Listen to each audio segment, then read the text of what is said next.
मी बोरकर गुरुजी, विश्व ज्योतिषाचार्य,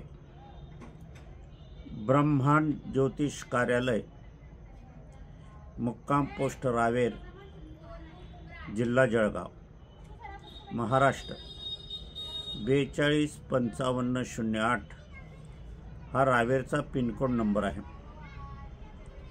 आणि हाच माझा संपूर्ण पत्ता पण आहे। माझा मोबाईल नंबर आहे 98 500 15558। बुधवारी ब्रह्मांड ज्योतिष कार्यालय सुट्टी असते, अवकाश असतो, कामकाज बंद असते। ब्रह्मांड ज्योतिष कार्यालयाची कुठेही दुसरी शाखा नाही। ब्रह्मांड ज्योतिष कार्यालयात एकमेव मी अशी व्यक्ती आहे की मीच कार्य करतो, बाकी कोणी नाही। प्रमुख जे कार्य आहे ज्योतिषशास्त्राचं ते मीच करतो। टपाल नेणे, देणे, यंत्रसिद्धी पाठवणे हे शिष्यगण करतात। माझी पत्नीचं निधन 14 महिने झाले असल्या कारणाने मी एकटा आहे। वय 76 आहे। प्रकृती अस्वस्थ स्वस्थ अशा स्थितीत चालते। म्हणून मला सर्वांना सांगावंसं वाटते की माझी परिस्थिती बघून तुम्ही कार्य करावं। काही वेळेला आपले प्रश्न असतात, व्हॉट्सअपवर टाकायचे असतात, पोस्टाने पाठवायचे असतात। मी जर 2 दिवस सांगितलं, त्याला 4 दिवस झालं तर त्याला काही माझाही इलाज नाही आणि परिस्थितीचाच इलाज आहे त्याला। आता मध्यंतरी मी 4 दिवस दवाखान्यातच होतो। व्हिडिओ करता किंवा काही कामकाजापुरता मी घरी येत होतो, कारण दवाखाना फार लांब नाही आहे। डॉक्टरांना विनंती करत होतो की मला हे काम करायला जाऊ द्या, सुट्टी द्या 2-3 तासाची, ते देत होते। आताही व्हिडिओ करण्याच्या निमित्ताने आणि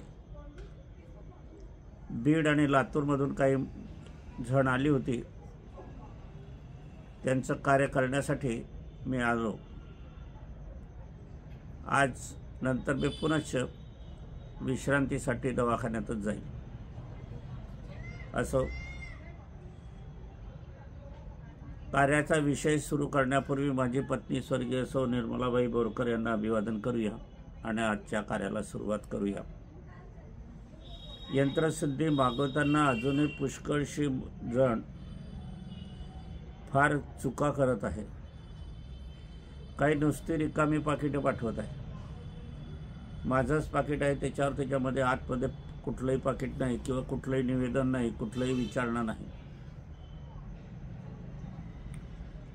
काही असे आहे की ते सरकारी पाठवतात पाकिट आणि त्याच्यात यंत्रसिद्धी जात नाही, काय करणार मग? अशी ती पाकिटं फेकली जातात। काही जण पाकिट फार मोठं पाठवतात, जे आमचं गाव लहानसं आहे, त्या गावात लहानशी पेटी आहे, त्याच्यामध्ये जात नाही ते। 5 इंच रुंद 11 इंच लांब असंच पाकिट पाठवावं, त्याच्यावर आपला पत्ता लिहा, 20 रुपयाची पोस्टाची तिकीट लावा, ते पाकिट दुसऱ्या पाकिटात घाला, त्याच्यावर माझा पत्ता लिहा, स्पीड पोस्टाने पाठवा, पत्ता हाच। ज्यांची श्रद्धा असेल त्यांनीच ही यंत्रसिद्धी मागवावी। काही क्वचित लोक असे आहे, मला विचारणा करतात का यांनी लाभ होईल का, यांचा फायदा होईल का? आता फायदा हा तुमचा होणार आहे, माझा नाही। मी तर ही तुम्हाला विनामूल्य देत असल्या कारणाने माझा तर लाभच नाही। मी नुकसान म्हणत नाही, कारण नुकसान म्हणण्याचा अधिकार मला नाही, कारण माझी पत्नी स्वर्गीय सौ निर्मलाबाई बोरकर यांच्या स्मृतिप्रित्यर्थ मी हे देत आहे म्हणून हे अभिमंत्रित केलेली आहे। तुम्हाला पूजापाठ करण्याचं कारण नाही, फक्त तुम्हाला एवढंच बंधन पाळायचं आहे की ही काच फ्रेमच केली पाहिजे। लॅमिनेशन केलं की ते शुक्र ग्रहात जाते आणि शुक्र ग्रह हा मात्र मारक ठरतो। काच फ्रेम केली म्हणजे ह्या यंत्राला टोक नजर बाधा लागत नाही आणि ही लवकर स्फटिक रूप प्राप्त झाल्यामुळे लवकर प्रभावित होतात. दिशा कुठल्याही याला लावा, फक्त हात पुरेल अशी उंचीवर लावली तर अधिक चांगली. मोठ्या यंत्रावरील मंत्रजाप प्रथम करा, लहान यंत्रावरील मंत्रजाप प्रथम करा. आपल्याला प्राणप्रतिष्ठा किंवा अभिषेक करण्याची गरज नाही. आपल्याला दिवा लावला तरी उत्तम, नाही लावला तरी उत्तम, अगरबत्ती लावली तरी उत्तम, दही लावली तरी उत्तम, फुलमाळा घातली तरी उत्तम, नाही घातली तरी उत्तम. फक्त ही स्वच्छ रोज पुसून घ्या 2 वेळेस. ती प्रभावित झाली पाहिजे. दिशेला महत्त्व नाही आहे, कुठल्याही दिशेला आपण ती लावू शकतात. एक इकडे दुसरे लावू शकतात, पण अट एवढीच आहे की हे देवघरातली यंत्र नाही. ही ग्रहाधीन यंत्र असल्या कारणाने आणि टोक नजर बाधा सर्वांची दूर होणार असल्या कारणाने ही यंत्र सर्वांना दिसेल अशी लावावी. घराच्या हॉलमध्ये लावा, शाळामध्ये लावा, कॉलेजात लावा, दवाखान्यात लावा, ऑफिसात लावा, कार्यालयात लावा, ज्वेलरच्या दुकानात लावा, बँकात लावा, सोसायटीमध्ये लावा, चावडीवर लावा, ज्वेलरच्या दुकानामध्ये लावा, मेडिकलच्या दुकानामध्ये लावा, किराणा दुकानामध्ये लावा, अजून जे काही जिथे काही उत्पादन होत असेल तिथे लावा, पैसा येत असेल तिथे लावा, जिथे नाही येत असेल तर घराच्या हॉलमध्ये लावा. सर्वांना दिसली पाहिजे तितकी ही प्रभावित होती. काही लोक हे झाकून ठेवतात. झाकून ठेवण्याचं कारण नाही, मग नजर टोक कशी उतरेल किंवा नाहीशी होईल. या यंत्राचा प्रभाव त्या दुष्ट व्यक्तीवर पडेल, म्हणून त्या दुष्ट व्यक्तीची शक्तिपात होईल. पुण्यवान व्यक्तीचं पुण्य ग्रहण करेल आणि मग ते तुम्हाला प्रदान करेल. असो, ज्यांना मागवायची आहे त्यांनी अवश्य श्रद्धापूर्वक मागवावी. आजचा विषय आपण एक सार्वजनिक सामूहिक विषय घेणार आहोत. आपण आणि ज्योतिषशास्त्र. अनेक ज्योतिषशास्त्राला अंधश्रद्धा म्हणून म्हणतात, पण अंधश्रद्धा हा शब्दच नाही, डिक्शनरीमध्ये पण नाही म्हटलं तरी चालेल, कारण ही श्रद्धाच आहे. अंध ही श्रद्धाच नसते. सूर्य अंधाराच नसतो. सूर्य आपण अंधारा कधी पाहिला आहे का? नाही ना. मग तसंच श्रद्धा ही अंध नसतेच. श्रद्धा ही उजळ असते, प्रकाशित असते. ईश्वरावर श्रद्धा जशी आहे तशी डॉक्टरांवर श्रद्धा असते, एखाद्या दुकानावर श्रद्धा असते. एखाद्या आपण केश कारखान्याकडे गेलो तर त्याच दुकानावर त्याच कारागिरीच्या हातून आपण केस कापतो तर आपली तिथे श्रद्धा असते. साधी गोष्ट आहे. दुसरी त्याची दुकान बंद असली तर आपण केस कापत आहे, हे पण तितकंच खरं आहे. डॉक्टरकडे जाताना आपण आपल्याच डॉक्टरकडे जातो. दुसऱ्या डॉक्टरकडे गेले तर फजिती होते. माझी जी फजिती झाली, माझी पत्नीचं निर्वाण झालं ते ह्याच गोष्टीमुळे. मोठी किंमत मला चुकवायला गेली. म्हणून ज्योतिषशास्त्राने आपण काय आहे याचा संबंध आपण बघायला हवा. प्रत्येक गोष्ट विज्ञानाच्या कसोटीवर कसलीच पाहिजे असं काही नाही, कारण विज्ञानसुद्धा पूर्ण 100% खरं आहे असं पण नाही. अनेक डॉक्टर सांगतात, पैसे घेऊन घेतात, 8, 10, 15, 20 दिवस, महिनाभर ट्रीटमेंट करतात आणि शेवटी सांगतात घरी जा, सेवा करा. अरे मग एवढे दिवस का घालवले बाबा? का पैसे खर्च करायला लागले? खऱ्या गोष्टीत असं आहे, विज्ञान जर सत्य आहे तर मनुष्याचा मृत्यू झाला तर डॉक्टरकडून पैसे वसूल झाले पाहिजेत.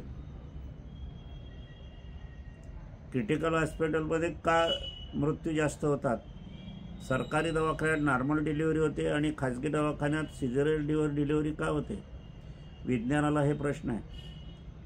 ज्योतिषशास्त्र हे एक असं एकमेव शास्त्र आहे की मनावर चालणार आहे, भावनेवर चालणार आहे, आणि मन आणि भावना हे विज्ञानाला शून्य किंमत आहे. मन तुमचं चांगलं असेल तर तुमचा उत्साह दांडगा होईल, शरीर चांगलं होईल, कुठलाही रोग प्रतिकारशक्ती पण चांगली होईल, आणि मन चांगलं असेल तर ते औषधसुद्धा ग्रहण होईल. कुली चित्रपटावर आपल्याला अमिताभ बच्चनला औषधाचं कार्य चालत नव्हतं, त्यावेळेला मनावरची क्रिया ज्योतिषशास्त्राच्या माध्यमातून केली गेली आणि मन सुदृढ झालं, म्हणून तीच औषधी जी चालत नव्हती ती औषधी चालायला लागली. मन ग्रहण केलं तेच. भावनासुद्धा अशीच आहे. मन वेगळं आणि भावना वेगळं. भावना ही पवित्र भावना असते, श्रद्धावान असते. वडिलांवरची, आईवरची भावना याला प्रतिभावना दुसरी कुठलीच नाही, पर्याय नाही. जिथे परमेश्वर सुद्धा आला तर तो आई वडिलांच्या बरोबरीचा नाही. कारण गणपतीने सुद्धा आई वडिलांचीच पूजा करून मोठा मान मिळवलेला आहे. रामाने सुद्धा दशरथाला नमस्कार केलेला आहे, वडिलांना नमस्कार केलेला आहे. म्हणून आई वडिलाचं स्थान, ही भावना जी असते ती आई वडिलांविषयीची भावना जर एखाद्याची दूषित झाली, विरोधी झाली, तर तो कधीही समाधानी होणार नाही आणि कधीही प्रगती करू शकणार नाही. आई वडिलांचे आशीर्वाद सर्वश्रेष्ठ आशीर्वाद. कुठल्याही मंदिरात जायचे नाही, कुठल्याही महाराजांची पूजा करण्याचं आपल्याला कारण नाही. आपल्याच घरात तीर्थयात्रा आहे, आपल्याच घरात चारी धाम आहे. आई वडील हे ज्योतिषशास्त्र शिकवते. प्रत्येकाची भूमिका वेगळी आहे. आई वडिलांची तर सर्वश्रेष्ठ आहे. मुलाची भूमिका मुलाच्या ठिकाणी आहे, सुनेची भूमिका सुनेच्या ठिकाणी आहे, नातवाची भूमिका नातवाच्या ठिकाणी आहे, वहिनीची भूमिका वहिनीच्या ठिकाणी आहे, बहिणीची भूमिका बहिणीच्या ठिकाणी आहे. हे ज्योतिषशास्त्र शिकवते. आपल्याला ज्या काही समस्या असतात, दुःख असतात, कष्ट असतात, अनारोग्याची स्थिती असते, धंद्यामध्ये नुकसान येते, काही शिक्षणामध्ये अत्यंत PhD पावतर जातात, काही शिक्षणात गोल्ड मेडलिस्ट होतात, परंतु ते व्यवसायामध्ये यशस्वी होत नाही. काहींना शिकून सवरूनही नोकरी लागत नाही. एकाच बांधावरची, एकाच आई वडिलाची शेतात दोन भावांना वेगवेगळी वाटली जाते. एका भावाला उत्पन्न येते, दुसऱ्या भावाला उत्पन्न येत नाही. एकाच ठिकाणची ही गोष्ट आपण बघतो की नाही. एखाद्याला हंगामाचा उचित भाव मिळतो, दुसऱ्याला मिळत नाही, मंदीमध्ये विकावं लागते. वडिलांचा व्यवसाय भरपूर चाललेला असतो, गिराईक तीच असते, माल तेच असते, ठिकाण तेच असते, वातावरण तेच असते, गाव तेच असते, सगळं काही तेच असते, काही बदल नाही. वडिलांचा व्यवसाय भरभराटीचा असतो. मुलगा जेव्हा बसायला लागतो तेव्हा व्यवसाय ठप्प होतो, व्यवसाय चालेनासा होतो, कारण त्याच्या नशिबात तो व्यवसाय नाही. व्यवसाय सुरू करण्यापूर्वी सुद्धा आपल्याला व्यवसाय जर करायचा असेल तर ज्योतिषशास्त्राच्या माध्यमातून आपल्याला व्यवसाय कोणता पूरक आहे हे बघायला हवं. विवाहाच्या दृष्टिकोनातूनही आपण हे बघायला हवं. ज्योतिषशास्त्र जसं मागचं भविष्य सांगते, वर्तमान सांगते आणि भूतकाळ सांगते, पण मी असं सांगतो की या जगामध्ये नाही, या सृष्टीत नाही, अशाचं आकलन सुद्धा ज्योतिषशास्त्र करते. विज्ञान करू शकणार नाही. काही घटना झाली, चोरी झाली, अपघात झाला, ॲक्सिडेंट झाला, दंगली झाली, मारामाऱ्या झाल्या, तेव्हा पोलीस पंचनामाला येतील. रोग असला तरच डॉक्टर येईल, नाही तर येणार नाही. प्रवासी असेल तरच गाडी तुमची चालेल, बस चालेल, नाही तर नाही. आमदार खासदारांचं मंत्रिमंडळ होईल तेव्हा राज्य चालेल, नाही तर नाही. म्हणजे ते अस्तित्व आहे. पण घटना घडल्यावर ह्या गोष्टी येतात. विज्ञान केव्हा येते? घटना घडल्यावर, बाकी नाही. पण मी असं सांगतो की या जगामध्ये जी वस्तू नाही त्या गोष्टीचं आकलन ज्योतिषशास्त्र सांगते. उदाहरणार्थ देतो मी की आज एका मुलाचा जन्म झालेला आहे आणि त्याचे आई वडील माझ्याकडे आले की या आमच्या बाळाचं नाव काय हे ठेवायला तर येतातच, परंतु याची जन्मकुंडली काढून द्या. मी जन्मकुंडली काढून देतो. जन्मकुंडलीसुद्धा वेगवेगळे असतात. कॅम्प्युटरच्या कुंडल्या खोट्या असतात, जन्माक्षर जन्मांक लिहिलेल्या कुंडल्या पण असत्य असतात. जशा जीवनामध्ये पायऱ्या असतात, पहिले म्हणजे आपलं जीवन, शरीर, नंतर स्वभावची कुंडली, शरीराची कुंडली, स्वभावाची कुंडली, त्याच्यानंतर मग आपल्याला आरोग्याची कुंडली, त्याच्यावरून आरोग्य कळते. विद्या कोणती घ्यायची, काय शिकायचं आहे म्हणून विद्येची कुंडली. विद्येतही फरक आहे. विद्या आणि बुद्धी हे वेगवेगळी आहे. सगळेजण बुद्धी म्हणजे एक आणि विद्या म्हणजे एक म्हणतात. बुद्धी ही व्यवहारी असते, विद्या ही भावनाशील असते. विद्या ही आई वडिलांची मर्यादा पाळते, बुद्धी पाळत नाही. तुम्हाला काय आहे, तुम्ही काय करून ठेवलं आहे, तुम्ही काहीच केलं नाही, तुम्हाला काही कळतच नाही, हे बुद्धिवान लोक सांगतात आईबापाविषयी. विद्या मात्र असं नाही. वडील आहे, जन्म दिलेला आहे, त्यांना अधिकार आहे. त्यांच्याशी बोलताना नरम आवाजात बोललं पाहिजे, खाली लवून बोललं पाहिजे, नजर खाली पाहिजे. त्यांनी आपल्याला घडवलं आहे, आपण त्यांना घडवलेलं नाही आहे. सेवा करणं आपलं काम आहे.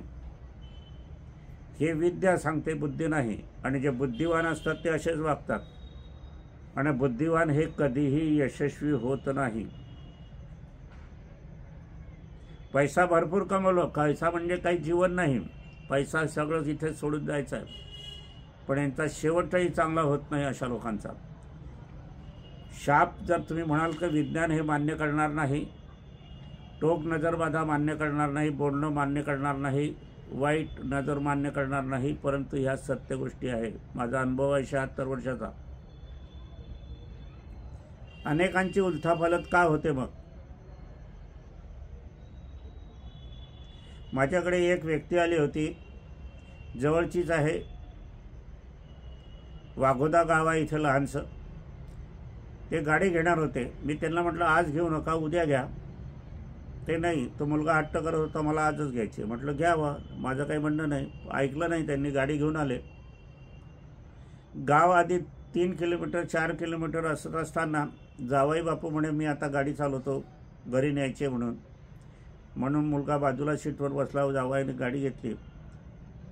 ते 1-5 मिनिटात गाडी झाडावर आदळली आणि ती गाडी समोरचं टोप दर्शनी भाग चेपून गेला. कारण मी सांगितलं होतं की डबळा गाडी होईल.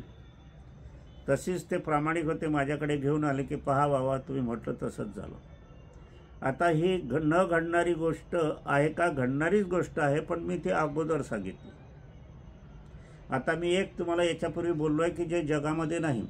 मग त्या बालकाची मी कुंडली केली आणि त्या बालकाच्या विवाहाच्या कुंडलीवरून विवाह कळतो, इतराच्या कुंडलीवरून नाही. लग्न कुंडली जे लिहिलेले असते ते लग्न नसते, तो चुकीचा शब्द आहे, ते उदयमान कुंडली असते. अजूनही तो शब्द चाललेला आहे, तो दुरुस्त करायला हवा. आणि मग या विवाहाच्या कुंडलीवरून मी सांगेल म्हणजे आजचा मुलाचा जन्म, त्याच्या मुलीचा म्हणजे त्याच्या बायकोचा, पत्नीचा जन्म, सहचरणीचा जन्म, ज्याच्याशी विवाह करायचा आहे तिचा जन्म आज जगात झालेला नाही. वर्षांनी, 2 वर्षांनी, 4 वर्षांनी, 6 महिन्यांनी काहीतरी होईल. ते मी जे वर्णन लिहिल की याला गोरी बायको मिळेल, याला अमुक दिशेची मिळेल, वयामध्ये अंतर असेल, सासू समुनाचे संबंध असे असतील, प्रेमयोग असेल की नसेल, अनारोग्य आहे का नाही आहे, याविषयी रंगरूपासह मी वर्णन करून देईल माझ्या कुंडलीमध्ये. आणि थोड्याच कालावधीत तुम्ही माझं केलेलं भाष्य हे खरं आहे का खोटं आहे हे तुम्ही बघाल. परंतु याला जाणकार ज्योतिषी हवा असतो. कॅम्प्युटरच्या माध्यमात केलेलं विश्लेषण सत्य नसते. अनुभव हा कसा असतो? अनुभवाअंती शास्त्र आहे, शास्त्रातून आपल्याला उकलून काढावं लागते. समुद्र आहे शास्त्र म्हणजे. वरती पाहिलं तर केरकचरा आहे आणि तुम्हाला डुबकी मारण्याचं सामर्थ्य असेल आणि तळात जाण्याचं सामर्थ्य दृष्टी असेल तर तुम्ही रत्नमान काढाल. तसंच ज्योतिषशास्त्राच्या माध्यमातून आपल्याला सर्व समस्याचं समाधान होते, उत्तर मिळते. काही जण मला असा विचारता की का तुम्ही समाधान करा मग तुम्ही काही उपासना आराधना सांगाल का त्यासोबत? हा प्रश्न त्यांच्या दृष्टीने असला तरी तो हसण्यावरीचा आहे असंही मला वाटते. कारण तुम्ही डॉक्टरकडे गेला तर तो नुसतं निदान नाही करणार की तुम्हाला टायफॉईड झाला आहे, मलेरिया झाला आहे, जा घरी. तो त्याच्याबरोबर औषध लिहूनच देईल. तसंच प्रत्येक ज्योतिषी जो परीक्षण करेल त्याच्याबरोबर उपासना आराधना ह्या सांगतील. आमच्याजवळ टॅबलेट नाही, सलाईन नाही की ॲलर्जी होईल तुम्हाला. कोरोनाच्या बाबतीत कोरोना हा साधा विकार होता, जास्त विकार नव्हता. डबल न्यूमोनिया म्हणजेच कोरोना होता, फुफ्फुसाचा विकार होता, बाकी काही नव्हतं. माझे वडील राजवैद्य होते. पेनिसिलिनचा उपयोग जर त्यावेळेला केला असता तर कित्येकांचे प्राण वाचले असते. आयुर्वेदाचा वापर मोठ्या प्रमाणावर केला असता तर प्राण वाचले असते. आता असंही उदयास आला की ज्यांनी कोरोनाचा लसा घेतला त्यांचं आयुष्य कमी होईल किंवा इतर रोग जास्त होतील. सत्य गोष्ट आहे, मलाही ती नाकारता येत नाही, मला पटते ती.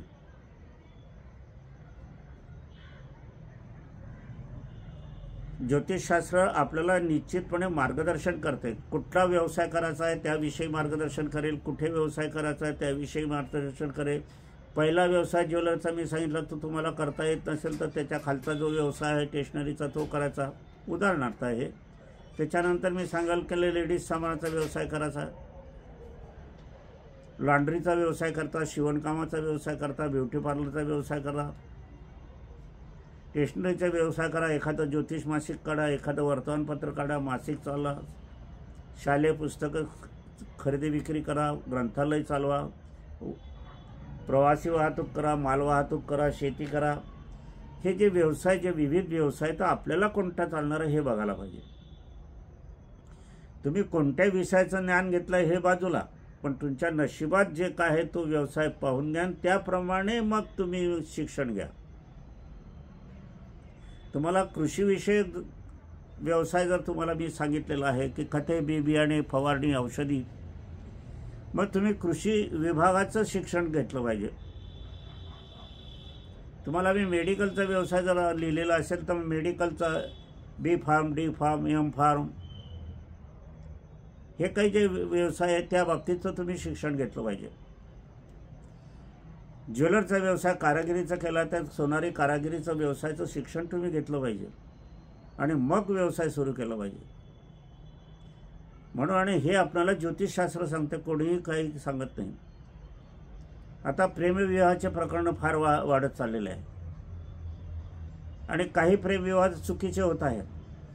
मुलगी काही विचार करत नाही की आपलं आयुष्य कसं जाईल, आपण ज्या ठिकाणी जातो ते स्थान कसं आहे, त्याच्यामधले आचरण कसे आहे, आपल्याला तिथे पूर्ण सुख मिळेल का, औषधाला खर्च करतील का, हाऊस मौज होईल का, कपडे लत्ते मिळेल का, गावाला फिरायला मिळेल का, घरी माहेरी जाऊ देतील का. आता हे जर प्रेमविवाहाचं असेल तर तुम्हाला पहिल्या जन्माच्या दिवशी मुलीचं प्रेम प्रकरण आहे का मुलाचं प्रेम प्रकरण आहे हे आम्ही सांगणार. मग असं जर त्याच्यात जर सूचना असेल तर आईवडिलांचं काळजी करण्याचं तर काम आहे, पण नुसतं काळजी करून का नाही, अशा मुलामुलींची विवाह लवकर करून मोकळे व्हावं. 18 वय मुलीचं, 21 वर्ष मुलाचं असं ठरलेलं आहे. अशी वदंता आहे, असं वार्ता आहे की हे वय वाढते, पण वाढू नका, उलट घटवा असं मी म्हणेल. कारण बेंबीला कुंकू लावून विवाह होत होते तेही सुखाचे झाले होते. जुन्या जाणत्यांना विचारा. माझं विवाह 21 वर्ष पूर्ण झाल्यावर झाला, लगेच झाला. मला 2 मुलं लगेच झाली, कामाला लागली, उद्योगाला लागली. माझं वय 76, 71 वय असताना माझ्या पतीचं निधन झालं. ते मेडिकलमुळे निधन झालं हे पण मी मान्य करतो. चुकीची ट्रीटमेंट, चुकीचं विज्ञानाचा ठोसा मला लागला. तर ज्योतिषशास्त्र आपल्याला तुम्हाला नेहमीच सावध करते. खऱ्या अर्थाने अजूनही एक गोष्ट सांगते की ज्योतिषशास्त्र हे यामध्ये आपलं जे घराणं आहे त्या घराण्याविषयी जागरूकता ज्योतिषशास्त्र देते. घराण्याच्या देवी देवतांचंच पूजन आपण करायला पाहिजे, इतरांच्या मागून. आपण ज्या देवी देवतांच्या आशीर्वादाने, ते कृपा आशीर्वादाने, त्यांच्या योगाने आपण जन्म घेतला आहे त्यांचं अगोदर पूजन, नंतर बाकीचं. ज्योतिषशास्त्रानं नेमकं तुम्हाला आराधनाचे माध्यम सांगते. तुम्ही काय करतात, तीर्थयात्रेला जातात, गाडी गोडी करतात, भाड्याची करतात, स्वतःची असतात, धाब्यावर जेवतात, 2 तास जेवतात, हौसमौस करतात आणि आपल्या मनाप्रमाणे मंदिरात जाऊन तुम्ही नमस्कार करतात, देवबापाला पूजा अर्चा करतात, अभिषेक करतात, अजून काही काही करतात. पण तुम्ही तुमच्या वेळेनुसार जातात. कोर्टात तुम्ही जाल तुमच्या वेळेनुसार तर कोर्ट तुमच्याकडे बघणार नाही. तुमची फाईल ज्या वेळेला, तुमचा पुकारा ज्या वेळेला होईल त्याच वेळेला कोर्ट तुमच्याकडे बघेल. ही सत्य गोष्ट आहे. त्याचप्रमाणे परमेश्वर काही सदैव तुमच्याकडे पाहणार नाही, कोणाकोणाकडे पाहणार आहे. तुमची वेळ ज्योतिषशास्त्राने ठरवलेली असते की तुम्ही कोणत्या वेळेला देवदर्शनाला जावं. त्याच वेळेला परमेश्वर तुम्हाला बघेल आणि तुम्ही परमेश्वराला बघाल. नुसतं बघून चालणार नाही. हे दर्शन आहे. दर्शन करणं आहे का बघणं आहे. तुमच्या वेळेनुसार जाणं तर ते बघणं आहे, म्हणजे मूर्ती बघणं आहे. दगडाची असो, पाषाणाची असो, सोन्या चांदीची असो, पितळाची असो, लाकडाची असो, दगडाची असो. दर्शन जर घ्यायचं आहे तर ते तुमच्या ज्योतिषशास्त्राच्या माध्यमातून ती वेळ कोणती आहे हे बघायला हवं. हे आम्ही खास करून आमच्या कुंडलीमध्ये याची नोंद करतो. तुम्हाला कोणती फुलं वापरायची, लाल फुलं का पिवळी फुलं का जांभळी फुलं का हिरवी, कोणता रंग तुम्हाला शुभ आहे, कोणता वार शुभ आहे, कोणती वेळ शुभ आहे, कोणता धातू चांगला आहे, रत्न वापरण्याच्या दृष्टिकोनातूनही तुम्ही जर गेले पंडिताकडे, ज्योतिषाकडे, तुम्ही सांगितलं की असं असं आहे, तोही तुम्हाला एक रत्न सांगतो, सांगून देतो. हे चुकीची गोष्ट, अत्यंत चुकीची आहे. रत्न हे तुमचा विवाह झाला असेल तर दोघांच्या पत्रिका पाहायला पाहिजे आणि दोघांना एकत्रित येणारं लाभकारी भाग्यकारी रत्न बघितलं पाहिजे, तेच वापरलं पाहिजे. तुम्ही रत्न वापरलं आहे आणि ते तुमच्या पत्नीच्या मृत्यूस्थानचं असलं तर निश्चितपणे तुमच्या पत्नीचं आयुष्य कमी होईल, आजारी पडेल. पत्नी रत्न वापरत आहे आणि ते जर तुमच्या अनारोग्याच्या ठिकाणी असलं तर तुमचं आरोग्य बिघडेल. ते हानीच्या काळी वयस्थानी असले तर तुमचा धंदा, व्यापार गिपार, नोकरीमध्ये नुकसान येईल. हे पण एक कारण आहे. म्हणून रत्न वापरताना सुद्धा जाणकार ज्योतिषी असायला हवा. सगळेजण रत्न हातामध्ये वापरतात, बोटात वापरतात आणि बोटाच्या हाताच्या माध्यमातून गैरकृत्य होते. कोणी भ्रष्टाचार करतो, कोणी लोबाडणूक करतो, कोणी खिचे कापतो, कोणी घाण कामं करतो. या सगळ्याचे प्रकार त्या रत्नावर होतात. म्हणून रत्न ही गळ्यामध्ये वापरावी आत्माच्या स्वरूपात. हातात बोटात रत्न वापरू नये. वजन हा कुठेही भाग नाही आहे. ज्योतिषशास्त्र ज्या वेळेला निर्माण झालं त्यावेळेला वजन अस्तित्वात नव्हतं. म्हणून कुठल्याही वजनाची रत्न तुम्ही वापरू शकता. आकारमान कुठलंही असू द्या, फक्त ती अभिमंत्रित असावी, अभिषेक केलेली नसावी. रत्न जर वजनानुसार जाडं असेल तर हे मोठे धीरुगिरू, अंबानी गिंबानी, अडाणी जे आहे मंत्री संत्री मोठे गोळे घातल्याने घासत बसले असते. तसं नाही. तुम्ही सूक्ष्म रत्न वापरलं तरी ते प्रभाकर. पण रत्न मात्र काहींचं असं आहे की स्पर्श करायला पाहिजे. स्पर्श करणं म्हणजे अंधार होणं. या काचेला आपण मी स्पर्श केला तर मला दिसणार नाही. रत्न हे स्पर्श न केलेलीच असावी की त्याची किरण पडली पाहिजे. चष्मा हा डोळ्याच्या दूर आहे म्हणून मला दिसतं. हा चष्मा हा डोळ्याला लागून असता मला दिसलं नसतं. जे स्फटिकाची रत्न यंत्र असतात, श्रीयंत्र आहे, तर त्याच्यावर फुलं गिलं टाकतात. कासव असतात त्याच्यावर गंध लावतात, त्याच्यावर फुलं टाकतात. अरे ते स्फटिकाचं आहे, त्याच्यातून प्रवाह निर्माण होतो आहे, त्याच्यातून किरणं येणार आहे आणि तुम्ही त्याच्यावर फुलं टाकतात, कुंकू लावतात, हळद लावतात. म्हणजे त्याचा भाग तो तुम्ही बंद करतात, तो प्रवाहित कसा होईल. टॉर्चवर बॅटरीच्या पुढच्या काचावर तुम्ही कागद लावला, तिथे हळद कुंकू लावलं तर टॉर्चचा प्रकाश पडेल का? हे साधं कळत नाही. स्फटिक कुठलंही असो ते काचेच्या त्याच्यात ठेवलं पाहिजे. कोणी चांदीत ठेवते, कोणी पितळात ठेवते, कोणी कशात ठेवते. कारण धातू अप्रकाशित करणार आहे, अपरावर्तित आहे. परावर्तित करणारं वस्तू पाहिजे आपल्याला. ज्योतिषशास्त्र हे शिकवते. आणि जन्मकुंडलीमध्ये जर आपण जन्मकुंडली करणं म्हणजे साधं काम नाही आहे. उदयमान कुंडली त्याच्यामध्ये असावी की त्याच्याने शरीर कळते. स्वभावाची कुंडली असावी त्याच्यावरून स्वभाव कळतो. आरोग्य त्याच्यात कुंडली पाहिजे, त्याच्या आरोग्याच्या कुंडलीवरून आरोग्य कळते. विद्येच्या कुंडलीवरून विद्या का आपल्याला बघायला मिळते. नोकरीवरून आपल्याला नोकरीचे व्यवसाय की नोकरी श्रेष्ठ आहे हे व्यवसायाच्या कुंडलीवरून कळते. करिअरच्या कुंडलीवरून कळते. आपण कोणता अभ्यास करावा हे जर आपल्याला बघायचं असेल तर अभ्यासाची विद्येची कुंडली आपल्याला हवी. आपल्याला विवाह बघायचा असेल तर विवाहाच्या कुंडलीवरून परीक्षण करायला हवं. म्हातारपण बघायचं असेल तर म्हातारपणाच्या कुंडलीवरून आपल्याला म्हातारपण कसं जाईल, आरोग्य आपल्या जीवन आयुष्यात कसं कसं येणार आहे हे फक्त ज्योतिषशास्त्र सांगेल, कोणीही सांगणार नाही.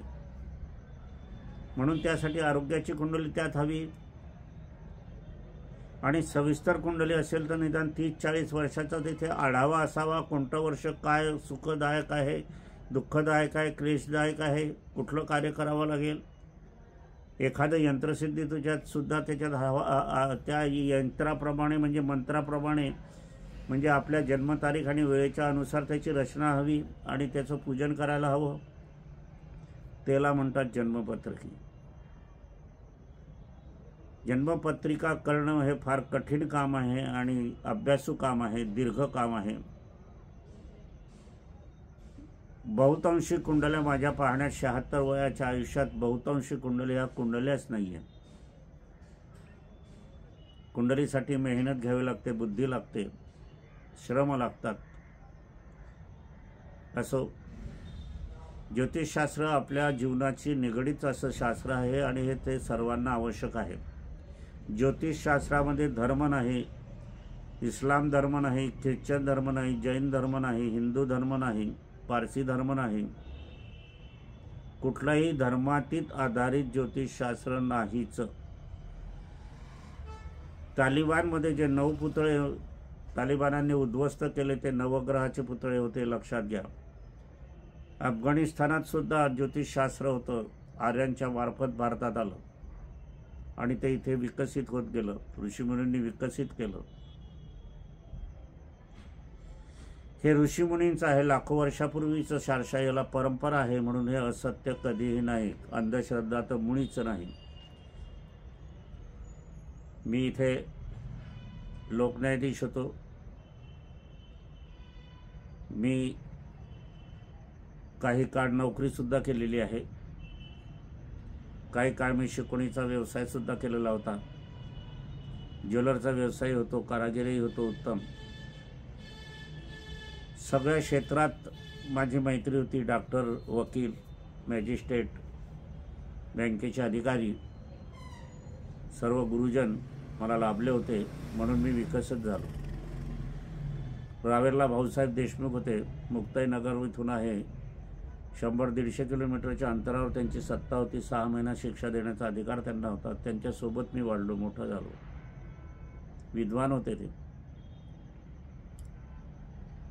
बाबासाहेब पुरंदरे त्यांचा संबंध होतो, त्यामुळे तोही माझा संबंध तिथे आला होता. विश्वनाथजी महाराज आले होते, त्यांचाही संबंध, साधू संतांचे संबंध माझा पुष्कळ आला. माझं शिक्षण जे रामेश्वरला झालं दक्षिण भारतात, त्याच्यानंतर माझं शिक्षण गुवाहाटीमध्ये झालं, आसाम, गुवाहाटी, कामाख्या मातामध्ये झालं. माझी पत्नी सोबत होती. माझी पत्नी माझी गुरु होती. माझ्यापेक्षा मोजता येणार नाही ती इतकी विद्वान होती. गुरुतुल्य आहे. पुनश्च आजचा कार्यक्रम इथे संपूया. पुनश्च माझी पत्नी स्वर्गीय सौ निर्मलाबाई बोरकर यांना अभिवादन करूया आणि पुढचा विचार पुढच्या कार्यक्रमात आपण घेऊया. सर्वांनी सुखी राहावं, आरोग्य संपन्न व्हावं, आनंदात राहावं, समृद्धीत राहावं. कुठलंही क्लेश, दुःख तुमच्या आयुष्यात येऊ नये. तुमच्या मनातील सर्वांच्या इच्छा पूर्ण व्हाव्या. माझे पत्नीचे आशीर्वाद तुम्हाला आहेच, स्वर्गातून देत आहे. आणि मी आज आहे, मी आजही तुम्हाला शुभ आशीर्वाद देत आहे. मी नसेल तरी तुमच्यावर माझे कायम शुभ आशीर्वाद राहतील, एवढं मात्र नक्की. जय निर्मला देवी.